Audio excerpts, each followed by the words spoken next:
بات میں یہ کہنا چاہ رہا ہوں کہ عام طور پر یہ دونوں چیزیں الگ الگ ہوتی ہیں. شکر کہیں اور جاتا ہے, تعریف کہیں اور جاتی ہے. ان دونوں کو اکٹھا نہیں کیا جا سکتا عام طور پہ. پھر سوال پیدا یہ ہوتا ہے کہ جب اللہ تعالیٰ نے کہا ہے نا الحمدللہ, اور ان دونوں کو ایک ساتھ ملا دیا ہے, تو اس کا مطلب ہے جب بھی میرے منہ سے الفاظ نکلیں گے تو میرے جذبات سے دو مطالبے کیے جا رہے ہیں. جو بھی ہو رہا ہے مجھے کسی نہ کسی طرح اس کی تعریف کرنی ہے, اور پھر جو بھی ہو رہا ہے اس کی بنیاد پہ مجھے خدا کا شکر کرنا ہے. اب ہوتا کیا ہے, حالات خراب ہیں جی, اکانومی خراب ہے, بس جی الحمدللہ. اب آپ الحمدللہ جب آپ کہتے ہو تو نہ ذہن میں تعریف ہوتی ہے نہ شکر ہوتا ہے, بلکہ الفاظ ہی ہوتے ہیں بس اب صبر ہی کر سکتے ہیں. اور صبر کے لیے ہم نے نئی تعبیر کیا نکالی ہے, بس جی الحمدللہ. ٹھیک ہے, لیکن ہونا کیا چاہیے مشکل کے, اگر اللہ نے مجھے اس مشکل میں ڈالا ہے تو یہ مشکل بھی تعریف کے لائق ہے. اور اگر میں اس مصیبت سے گزر رہا ہوں تو اس میں اللہ کی کوئی نہ کوئی نعمت ہے, وہ پھر بھی میں اس کا شکر کروں گا. یہ ذہنیت ہے الحمدللہ کی, دونوں چیزوں کو کمبائن کر کے. پھر ایک عجیب بلاغت ہے قرآن کی. اگر کہا ہوتا, اگر کوئی کہے الشکر والثناء للہ, اردو میں تو ہم دو لفظوں سے ترجمہ کریں گے نا, کیونکہ ہمارے پاس ایک لفظ ایسا نہیں ہے جو ان دونوں کو جمع کر دے ایک میں. تو ہم اردو میں ترجمہ کریں گے شکر اور ثناء اللہ کی ہے یا اللہ کے لیے ہے. اگر ہم عربی میں کہیں الشکر والثناء للہ, جس طرح ہم اردو میں دو لفظ استعمال کر رہے ہیں اسی طرح اگر ہم عربی میں بھی دو لفظ استعمال کر لیں تو کیا فرق پڑے گا؟ بات تو پھر بھی ایک ہی ہو گئی نا. حمد میں دو الفاظ آ گئے, اسی طرح شکر اور ثناء میں دو الفاظ آ گئے.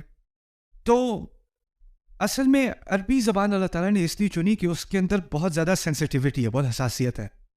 اگر آپ دو لفظ استعمال کرو گے نا تو اس کے معنی بدل جاتے ہیں. ایک معنی یہ ہوتا ہے کہ کچھ چیزوں کے لیے شکر اور کچھ اور چیزوں کے لیے ثناء. اگر آپ دو لفظ استعمال کرو گے تو اس کا مطلب لازمی یہ نہیں رہتا کہ ایک ہی چیز کے لیے شکر اور ثناء اکٹھے ہیں. شکر کبھی اور ثناء کبھی اور. جیسے آپ کہیں یہ سائیکل اور یہ گاڑی میرے استعمال میں ہے, اگر آپ دونوں کو کہیں اس کا مطلب یہ بھی ہو سکتا ہے کہ کبھی کبھی سائیکل اور کبھی کبھی گاڑی, اکٹھی نہیں, اکٹھی بہت مشکل ہو جائے گی. تو اسی طرح الشکر والثناء للہ, دونوں کو اکٹھا کرنا اللہ تعالیٰ نے ایک لفظ کے اندر کر کے ایک ایسی بات کہہ دی جو اگر دو لفظ بھی استعمال کیے جاتے وہ بات نہ ہوتی. اب یہ دونوں اکٹھے چل رہے ہیں. بات سمجھ آ گئی؟ تو یہ پہلا فرق ہے الحمدللہ اور الشکر للہ اور الثناء للہ کے درمیان. ایک اور بات پھر میں آپ کو آپ کی پہلی بریک دیتا ہوں. آپ انٹروڈکشن کافی لمبا تھا, یہ چیز مجھے عادت ڈالنی پڑے گی پاکستانی انٹروڈکشنز کی.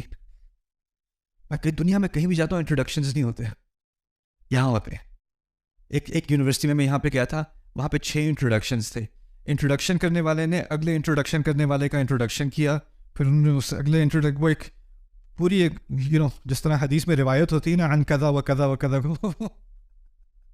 اور میں سمجھا تیسرے والے کے بعد میری باری آنے والی ہے. تو وہ کہتے ہیں اب کسی مزید تاخیر کے بغیر ہم دعوت دیتے ہیں فلانے فلانے. نا اس اوکے میں پھر بیٹھ جاؤں.